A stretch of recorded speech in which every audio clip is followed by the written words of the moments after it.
Coucou, bonjour chères aventurières et aventuriers du bonheur. Bienvenue sur la chaîne Une autre façon de voir les éléments de la vie. Donc voilà, aujourd'hui je vous fais un petit sujet. Je commence un thème sur Louis XVI qui se fera sur plusieurs semaines, mais régulier, c'est-à-dire je ne ferai pas tout à la suite. Là, je vais commencer par la fin. Louis XVI, notre dernier roi absolu, un roi très attachant. Et un roi original à plus d'un titre. Et j'en parlerai après. Donc, Louis XVI, qui est né le 23 août 1754, est guillotiné le 21 janvier 1793. Il a 38 ans. Et donc, je vais m'intéresser à la fin. La fin, ça commence avant 1789. Ça commence quand il comprend qu'il n'arrive pas à relever la France. Pour une raison bien simple, c'est qu'en fait, Benjamin Franklin, qui est là depuis des années en tant qu'ambassadeur des futurs États-Unis d'Amérique, est impressionné par Louis XVI, mais sollicite beaucoup le roi. La première fois, d'ailleurs, le roi le reçoit dans le salon de l'Œil-le-Bœuf, à côté de la chambre du roi à Versailles, et le reçoit en anglais, puisque Louis XVI parlait au moins 5 langues, dont l'anglais, couramment. Et d'ailleurs, Benjamin Franklin est tellement impressionné qu'il s'évanouit. Et le prix de l'aide américaine en hommes, en armes, en argent, en tout ce que vous voulez, pour que les États-Unis aient leur indépendance face aux Anglais, avec Lafayette qui va aller avec des tas de soldats, de nobles français et tout, ça correspond quasiment centime pour centime au prix du déficit de la monarchie en 1789. Ce qu'on commence à dire seulement, mais ce qu'on oublie tout le temps. Ce qui veut dire que Louis XVI, s'il n'y avait pas eu cette aide ou s'il l'avait repoussée de quelques années, aurait complètement remonté la France, il n'y aurait plus eu de déficit. Ce qui veut dire qu'en moins de 15 ans, il a vraiment supprimé le déficit de la France, qui était énorme. Voilà. Ça y a été reconnu une grande victoire, comme le premier roi qui gagnait sur l'Angleterre, le fait de l'indépendance des États-Unis. Il faut savoir que le traité d'indépendance des 13 premiers États des États-Unis a été signé au ministère des Affaires étrangères à Versailles. N'oubliez pas que Versailles est la capitale administrative, donc vous avez un ministère des Affaires étrangères, un ministère des Armées et de la Marine. L'hôtel du Grand Contrôle et du Petit Contrôle, qui est le ministère des Finances, et tout un tas de choses comme ça. Les ailes des ministres qui encadrent la cour des ministres à Versailles, qui est la première. Vous avez la cour des ministres, la cour royale et la cour de Mars. Donc voilà, donc ça a été vraiment, il a eu beaucoup de succès, ce support-là, ça a été un succès politique énorme. Il se trouve qu'il convoque les États généraux, il ne saura pas les maîtriser, ce sera entre guillemets la dernière grande parade que la monarchie offrira avec un défilé, chacun en costume et tout. Donc une salle sera construite au Menu Plaisir, qui existe toujours à Versailles, le coin des Menus Plaisirs, qui s'occupait des Menus Plaisirs, s'occupait de tout ce qui était fête et tout ce qui s'ensuit à Versailles, les mariages et tout ça. Donc cette salle n'existe plus, elle avait été construite en bois, et donc on sait ce que ça donne. Alors, tout ça va aller très vite. Quand il convoque les États généraux, il faut savoir que les députés sont très chiants. Parce que quand ils viennent le voir il a pris quelques jours et il est à Meudon, qui est un château royal depuis la mort du grand dauphin, fils de Louis XIV. Ils viennent le voir pour signer la nouvelle constitution, je ne sais plus quoi, un truc comme ça, je vous donnerai plus de précision. Mais ils ont absolument aucune humanité vis-à-vis de lui, c'est-à-dire que le jour où ils viennent le voir à Meudon, il a perdu son fils aîné, Louis-Joseph, qui est mort à 10 ans, je crois. Donc, même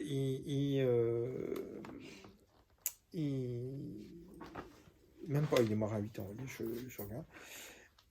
Et il est mort là depuis quelques heures dans le vestibule d'entrée du vieux château de Meudon, entre les colonnes de marbre rose qui sont à l'Arc de Triomphe du Carrousel, dans les jardins des Tuileries actuellement, que Napoléon a fait mettre là.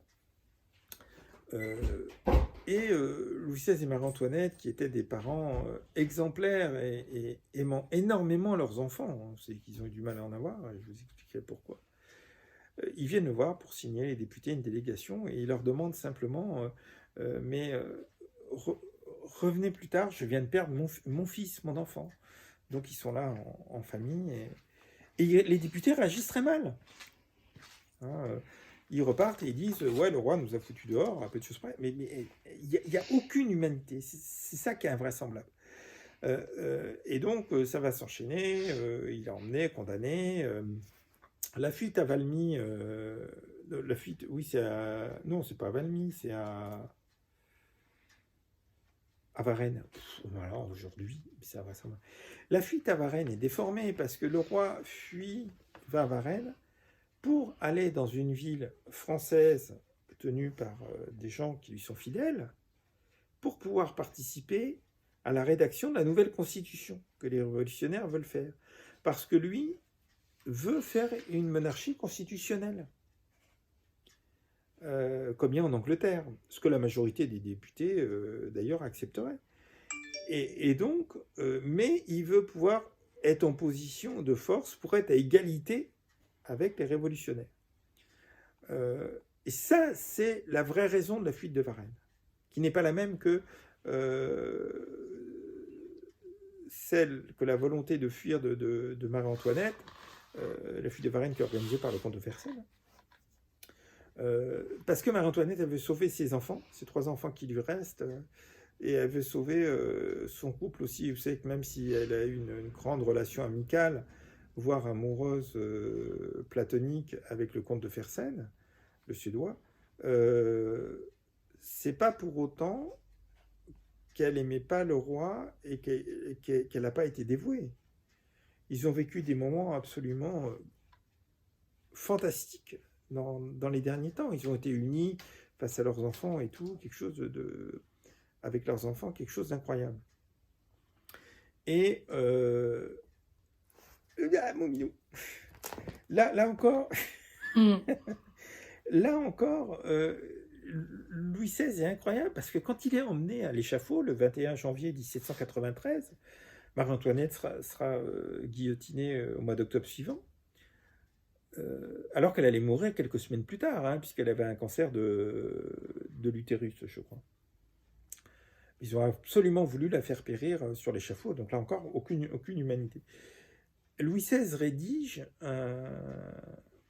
donc abandonne, nomme son 2e fils, Louis-Charles, héritier de la couronne, et le testament qu'il laisse est absolument colossal.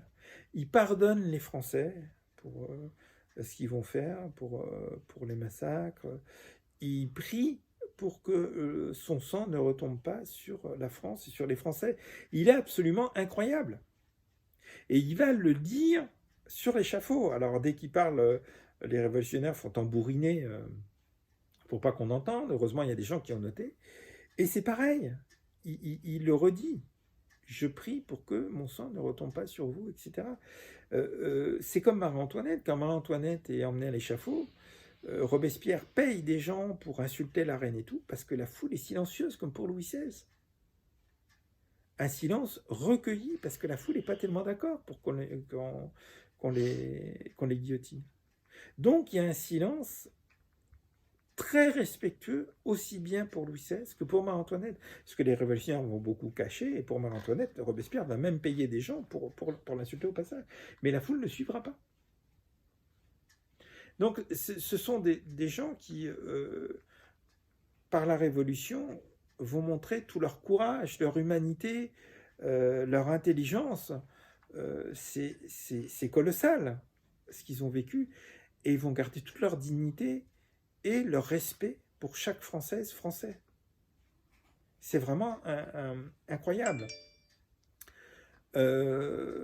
Alors, il faut savoir que contrairement aux 400 rois, reines, princes, princesses de sang, qui sont en vrac dans l'ossuaire de la basilique Saint-Denis, aussi que la basilique de Saint-Denis est la nécropole des rois de France. Alors, Saint-Denis, au nord de Paris. Une petite parenthèse, d'ailleurs, vous n'avez qu'une tour, la deuxième surmontée d'une flèche comme à Strasbourg, il n'y avait pas de flèche centrale, au croisement du transept et de la... et du... c'est pas vrai, et de la nef. Il y avait donc, comme à Strasbourg, une deuxième tour surmontée d'une flèche. Ces flèches ont été démontées dans les grandes restaurations du 19e pour être consolidées, restaurées et remontées. En fait, la tour et la flèche n'ont jamais été remontées. Le gouvernement a décidé, ces dernières années, de remonter la tour et la flèche de Saint-Denis, ce qui va commencer normalement l'année prochaine. Depuis l'année dernière, je crois, vous avez des échafaudages et tout, où on vérifie les bases de la tour, c'est-à-dire la façade, pour savoir si dans son état actuel, elle peut de nouveau supporter la tour et la flèche, ou s'il y a des travaux de restauration. Ça, c'est la parenthèse.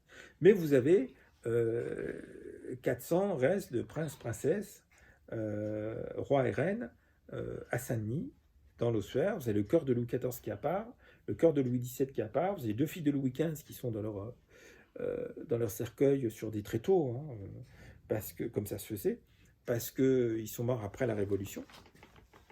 Et vous avez Louis XVI et Marie-Antoinette, parce que si, en ayant été guillotinés, ils ont été mis dans une fosse commune, ils avaient des particularités qui fait que dans la fosse commune, on ne pouvait pas se tromper. C'est-à-dire que Marie-Antoinette, on savait quelle robe elle portait, c'était la seule à porter cette robe-là. Donc, ben voilà, on a reconnu son corps ou ses restes par cette robe. Je ne vous garantis pas que la tête est la bonne. Et Louis XVI, Louis XVI, c'est simple, il faisait 1m93.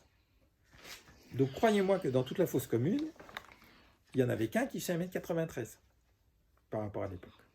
Et même sans tête, le reste du corps avait la même différence de taille. Donc, c'est comme ça qu'on l'a reconnu. Et il se trouve qu'eux sont en entier et pas mélangés dans la crypte des Bourbons de la basilique Saint-Denis, sous une dalle très simple que Louis XVIII, donc le premier frère de Louis XVI, il avait un frère aîné qui est mort, il a été d'ailleurs, je vous en parlerai, ça devait être lui le dauphin, quelqu'un intellectuellement un QI important, mais un côté assez cynique, et surtout il est mort d'un cancer à 9 ans, je crois. Et c'est Louis XVI qui était à côté, qui était un peu son souffre-douleur, donc ça n'a pas aidé à se construire. Et il avait 2 autres frères qui deviendront Louis XVIII et Charles X, le comte d'Anjou et le comte... c'est pas possible aujourd'hui. Bon, je vous le redis. Vous avez toujours leurs écuries à Versailles, dont une des 2 est la gendarmerie de Versailles, la gendarmerie nationale. Et Louis XVIII a donc fait retirer les corps, et dans une tombe très simple, vous pouvez vous recueillir sur nos 2 derniers rois absolus, le couple Louis XVI et Marie-Antoinette, qui ont terminé un couple très uni. Louis XVIII est également là, Charles X est en Slovénie, Louis-Philippe est à la nécropole de la branche d'Orléans, donc qui doit être à Évreux, et Napoléon Ier est au Dôme des Invalides, avec les cons que Hitler a fait ramener, et Napoléon III est en Angleterre. Voilà. Donc il manque juste en fait Charles X, le dernier des frères de Louis XVI. Mais Louis XVIII est là aussi. Et Louis XVIII a fait faire un très beau tombeau dans la nef, où il n'y a pas leur corps, ils sont en dessous, et où ils sont tous les 2 agenouillés. Alors vous avez 2 façons au niveau des rois, des personnes importantes. Vous avez les gisants, vous savez, où en fait ils sont reproduits allongés, morts, et les priants, où ils sont à genoux, vivants. Et là, je dois dire que ce que Louis XVIII a fait faire, c'est vraiment très joli à la basilique Saint-Denis. Il reste 75 tombeaux. Hein. La Révolution a laissé les plus beaux. Elle a détruit les autres. Et Clémentine vient d'entrer, elle est un peu humide. Et ce que Louis XVIII a fait faire est à la fois simple, mais magnifique au niveau de Louis XVI et Marie-Antoinette, parce qu'il les a fait jeunes. N'oubliez pas que Louis XVI avait 38 ans et Marie-Antoinette avait 36. Ils étaient effectivement très jeunes. Et même si ils étaient, en particulier Marie-Antoinette, toute blanche, et agenouillés, côte à côte, priant, bien vivant. C'est vraiment un très très beau tombeau à la basilique Saint-Denis. Donc je vous encourage à aller à la basilique Saint-Denis parce que d'abord c'est la nécropole des rois de France. Vous allez avoir aussi Berthaud Grantier, Du Guesclin, tout ce qui s'ensuit. Je crois que c'est à partir, je vous le dirai, mais des Carolingiens et des Mérovingiens qu'il y a tous les rois, sauf deux. Philippe Ier, qui est contemporain de Guillaume le Conquérant, qui meurt en 1000... j'ai oublié, qui est enterré à la basilique de Saint-Benoît-sur-Loire, sous le pavage, donc son corps est intact, et vous avez un gisant donc, qui est à côté. Et il s'est fait enterrer dans une abbaye bénédictine, parce que comme il avait fait des écarts, et il a dit, Saint-Benoît, je connais, il pardonnait bien, donc les bénédictins sauront me pardonner. Donc il est sous le pavage, qui est d'époque, il y a près de 1000 ans, hein, Saint-Benoît. Et il n'a pas été déterré à la Révolution, il est entier. Et Louis XI, donc le fils de Charles VII, du temps qui est le roi que Jeanne d'Arc va faire sacrer à Reims, et le père de Charles VIII, Louis XI, qui est à Cléry-Saint-André, la basilique Notre-Dame, dans le Loiret également, donc les deux dans le Loiret, les deux qui manquent sont là. On parle à partir des Carolingiens, hein, pardon. Clovis n'est pas là par exemple, et Charlemagne non plus, et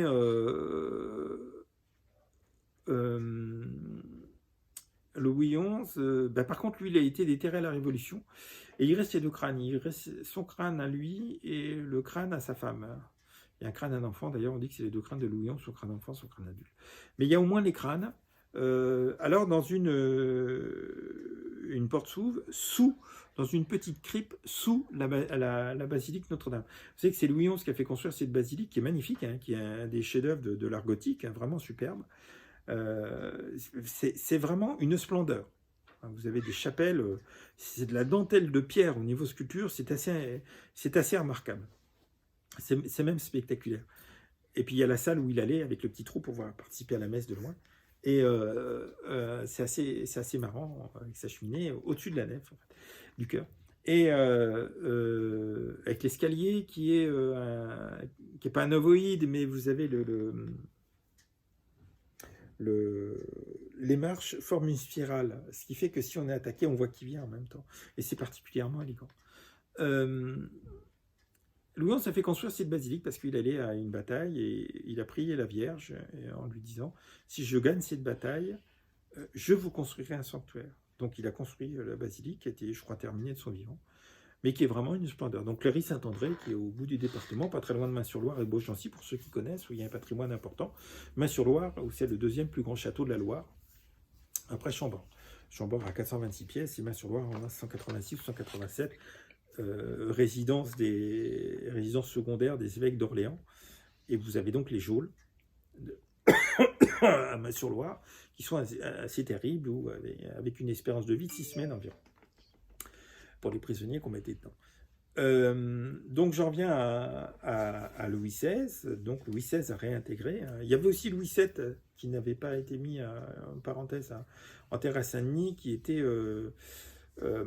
au Carmel d'Avon, à côté de Fontainebleau. Alors, ce ne sont pas des carmélites, ce sont des carmes, les hommes, hein, parce que le Carmel, c'est homme ou femme. Et en fait, comme ce Carmel est tombé un petit peu avec la Révolution, Louis XVIII a fait transférer les restes de Louis VII à Saint-Denis. Je crois qu'il a signé lors de transfert le 30 juin 1818, si mes souvenirs sont exacts. Ou 30 juin 1815, je ne sais plus, c'est un des deux. Je sais que c'est 30 juin. Donc voilà. Et donc, il ne reste plus, à partir d'un certain stade, que 2 rois qui sont tous les deux dans le Loiret. Voilà, pour la petite histoire. Mais vous pouvez vous recueillir, et ça c'est impressionnant, devant les tombes de Louis XVI et Marie-Antoinette, qui sont simplement une dame avec une dalle, hein, avec marqué Louis XVI, Anne-Marie-Antoinette. Mais par contre, leur priant que Louis XVIII a fait faire, qui est dans la nef, et non pas dans la crypte, est vraiment magnifique, je dirais, de beauté par la jeunesse et de simplicité. C'est un hommage qu'il aurait rendu. Donc Louis XVIII est là aussi. Donc voilà, c'était pour vous dire, donc je commence sur Louis XVI, je commence par la fin, et vous pouvez vous recueillir sur leur tombe, à la basilique Saint-Denis. Je vous encourage à le faire, parce que non seulement la basilique Saint-Denis est un chef-d'œuvre, mais également c'est la nécropole des rois de France, comme la vallée des rois en Égypte, ou Abydos, ou Dachour, ou Gizeh. Hein. Mais la vallée des rois, ils sont plus nombreux, puisqu'il y a 67 tombes à jour qui ont été découvertes, pas que des tombes de pharaons. Alors, Cavé, à chaque fois, il porte le nom de Cavé et un numéro. Par exemple, Toutankhamon, c'est une parenthèse, c'est Cavé 62. Cavé, c'est les initiales de King's Valley, vallée des rois en anglais. Hein. Numéro 62, parce que celle de Toutankhamon, c'est la 62e qui a été découverte. C'est une parenthèse. Donc, notre nécropole des rois est à Saint-Denis. Vous avez aussi une partie de la nécropole des rois d'Angleterre français qui est à l'abbaye de Fontevraud, dans l'Anjou. Vous avez notamment Henri II Plantagenet avec son épouse et leur fils, Richard Cœur de Lion, voilà, qui est enterré en France et non pas en Angleterre, qui ne savait pas parler l'anglais d'ailleurs, même s'il était roi d'Angleterre, et dont les tombes ont été profanées aussi à la Révolution. Donc vous avez les caveaux, les tombes, les priants, mais, les gisants, mais on ne sait pas exactement où sont les corps. Donc voilà, tout le reste vraiment, ils sont des centaines. C'est intéressant, c'est incroyable de voir que l'histoire nous rejoint dans cette basilique Saint-Denis. Voilà, donc je vous encourage à aller la voir. Si vous êtes sur Paris, c'est facile, vous y allez en métro. C'est la ligne... non, c'est pas la ligne 7. Sinon, si vous allez sur Paris, si vous avez l'occasion, allez-y, c'est vraiment étonnant. Voilà, donc c'était la première partie du thème de Louis XVI, et j'ai souhaité commencer par la fin. Parce qu'ils ont été vraiment remarquables tous les deux avec leurs enfants. Voilà, écoutez, je vous dis, mes chers aventurières et aventuriers du bonheur, je vous dis à plus, à très très bientôt. Et je vous souhaite une bonne soirée, une bonne journée. Et encore une fois, que Dieu vous bénisse. À bientôt, coucou.